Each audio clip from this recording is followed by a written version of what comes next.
आज की कहानी है दोस्तों, मुस्कुराने की वजह। मधुलिका की चिंता की वजह घर में छोटे बच्चों का नहीं होना था।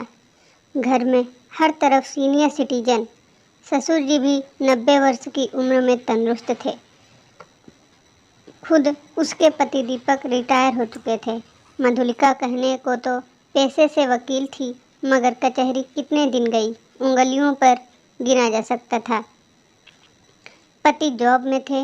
2 बच्चे अंजलि और राघव के जन्म के बाद उसके पास खाली वक्त रह गया था। पति से जिद कर वो लॉ कॉलेज में एडमिशन ले ली। वकालत की परीक्षा भी अच्छे अंक से पास कर गई। फिर क्या था, पति से लाइसेंस बनवाने की जिद की। लाइसेंस भी बन गया। एक सीनियर भी मिल गए। कुछ दिन काला कोट पहनकर कोर्ट गई कि दीपक का ट्रांसफ़र हो गया। फिर तो सौ टेंशन, नए सिरे से शिफ्टिंग, बच्चों का एडमिशन आदि। फिर बच्चे बड़े हो गए, पढ़ने के लिए दूसरे शहर चले गए। तब सामने आ गया ससुर जी की सेवा। मतलब कोर्ट की बात ही दिमाग से उतर गई। वैसे भी अच्छे वकीलों की तो चलती नहीं है, तो फिर वो नौसिखुआ क्या उखाड़ पाती। हाँ, एक फ़ायदा ज़रूर हुआ कि नेम प्लेट में पति के साथ उसका भी नाम लिखा था, advocate Shrimati Madhulika, MA LLB।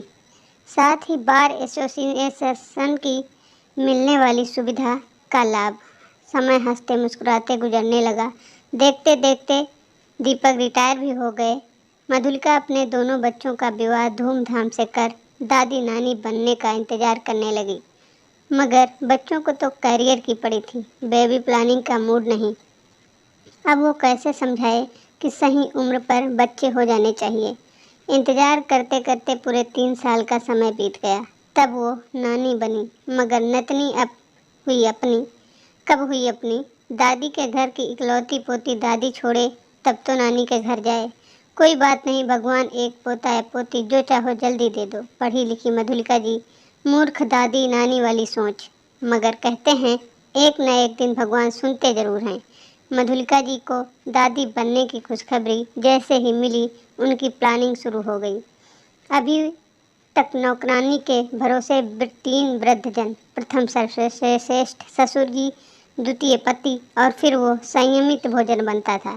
तेल मिर्च मसाला नहीं, चीनी नहीं, बिस्कुट टॉफ़ी चॉकलेट मिठाई तो कब का भूल चुकी थी।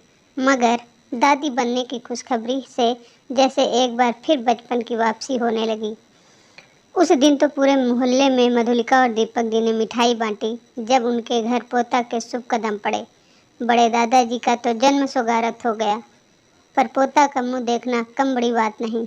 नवजात मुश्किल से फीडिंग के वक्त माँ की गोद में जाता। शेष समय दादा, बड़े दादा और दादी के गोद में झूला पालना, मखमली बिछौना का सुख। बड़े दादा की चिंता, मधुलिका देखो बाबू ने गीला कर दिया, अरे जल्दी करो, गीला रहने से तबीयत खराब हो जाएगी। अभी मधुलिका पहुंची भी नहीं कि दीपक जी पोते को कलेजे से सटाते हुए पुचकारने लगे, मेरा छोटा बाबू, मेरा बाबू। दादी नहीं आए तो क्या, दादू बदल देंगे चड्डी। वाह क्या खूब, मेरा पोता है, उसका मैं सब कुछ कर दूंगी, मुझे दीजिए मुझे। मधुलिका पोते को पति की गोद से लेती हुए बोली, बुढ़ापा के दिन अगर एक किलकारी सुन गुलजार हो जाते हैं। बाबू दोनों दादा और दादी का अभ्यस्त हो गया। दादी जी तो हर पल को अपने मोबाइल कैमरे में कैद कर रही थी, स्टेटस में बाबू ही बाबू। अब मधुलिका जी, उनके पति और ससुर जी को किसी प्रकार का कोई तकलीफ नहीं हो रही थी। हर पल बाबू को देख चेहरे पर मुस्कान, लगता था बचपन के दिन वापस आ गए। बड़े दादाजी तो 90 के बजाय 60-70 के लगने लगे थे।